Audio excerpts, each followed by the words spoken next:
Hello guys, welcome to the channel. In this video we'll be covering the Hell 3 meta PvE build for Tempest, which you can use basically for all kinds of PvE game modes. For example, farming, terror rifts, dungeons, raids, or even trial of the hordes. I've been using this in all kinds of game modes and this works pretty well for everything in Hell 3. Now I have created playlists for all the different types of classes, and over time I'll be updating them with the latest builds so that you have a one-point reference for all the different types of builds of different classes. So now, without any further delay, let's get into the meta PvE build for Tempest in Hell 3. The skills used in this build are the Flowing Strike, Crosswinds, Breaker and Squall.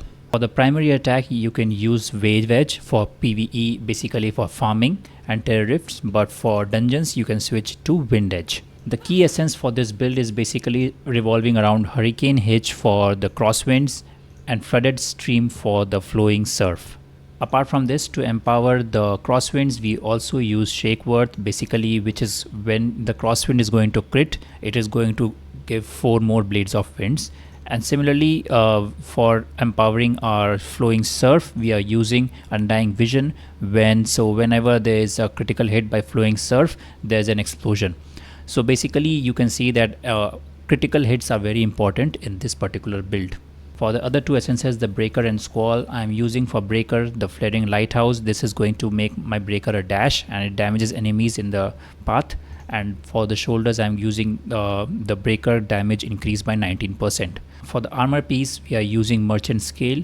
The reason we are using this particular gear essence is it reduces the Rolling Surf cooldown by 10%. No other essence is going to reduce the cooldown, it only increases the damage. So this is very important so that you can get Rolling Surf almost full uptime on Rolling Surf, right? So that's why we are using this particular essence. And for the other offhand we are using, you can use either this one, Mistouched Orb increases your attack and movement speed in farming, but if you are looking for dungeons you can use the other one, which is going to increase the damage of your Zephyrs. Now we move on to the set items. Like I said before, critical hits is very important in this build. That's why we are using 4 Piece of Gloom, which is going to give you 22.5% critical hits whenever you use dash. We already have dash from Breaker and we also have dash from Squall. So you have to use these on constant intervals to keep your critical hit chance up.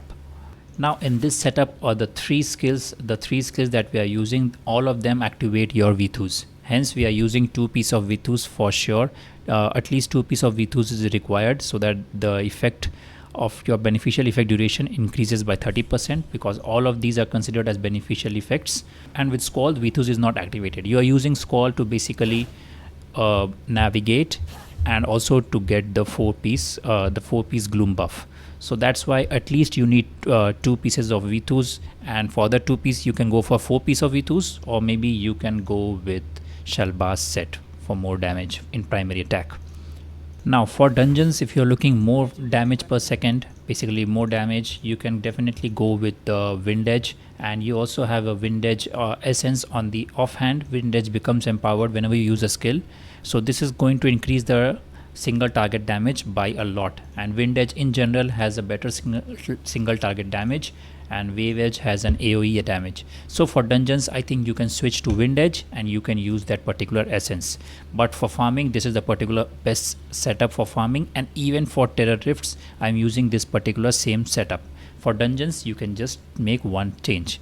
And now for Trial of the Hordes. For Trial of the Hordes I think I'll keep the setup same. I don't change anything, but instead of using 4 Piece of V2s, you can either go with 4 Piece of Mount Bank to give you little bit tankiness, or you can go with 2 Piece V2s. I think that will be much more better. 2 Piece V2s and 2 Piece of Mount Bank. 2 Piece V2s so that you can have a much higher uptime on the Rolling Surf. So guys, that is the setup of the essences, gears and skills. Keep in mind, if you have this particular Eternal Gear, Rolling Surf causes primary attack to launch water blades. I think you can use this in your farming build. I'm using this all the time because this is like an extra skill that you get with your flowing surf, and this goes really well with this particular build. Apart from this, basically you just activate your Rolling Surf and then you just surf around and kill enemies. I think these two are enough for farming. but you can definitely use the breaker and the squall to teleport from one mob to another. This is going to basically increase help a lot in movement. So basically this build is very simple to use. That's the beauty of this build. It has a lot of damage and it is so simple to use, and it has a lot of mobility as well.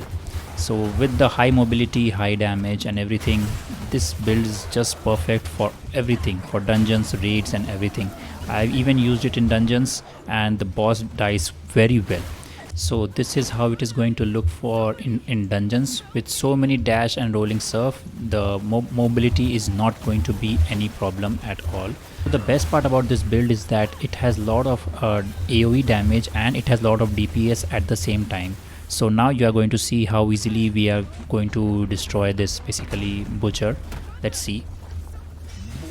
Because I have switched out wind edge and basically big for the single target damage, because wind edge is going to give you more single target damage. And you see it was not at all a problem to destroy any type of raid boss, any type of dungeon boss, mini boss, everything. So if you don't want to min max all the time and you just want a simple build that works for everything, I think this is the best build which you should go for. Because it is going to work in all types of game modes, and you don't have to worry about switching your builds again and again. So now when we come to Health 4, maybe we need to make some tweaks to adjust the difficulty with the difficulty, but for Health 3 I think this is the perfect build that I have seen that everyone is using. That's why I say that this is the meta build and that most of the people are using when they are playing Tempest. So I hope you found this video useful. If you have any doubts or if you have anything further to share, let me know in the comments below, and this will definitely go in the playlist as the meta build for Tempest. There will be more Tempest related builds for PvP as well, so make sure you are subscribed to the channel so that you are updated with the latest build for all the classes. Thanks for watching and I'll see you in the next one. Bye.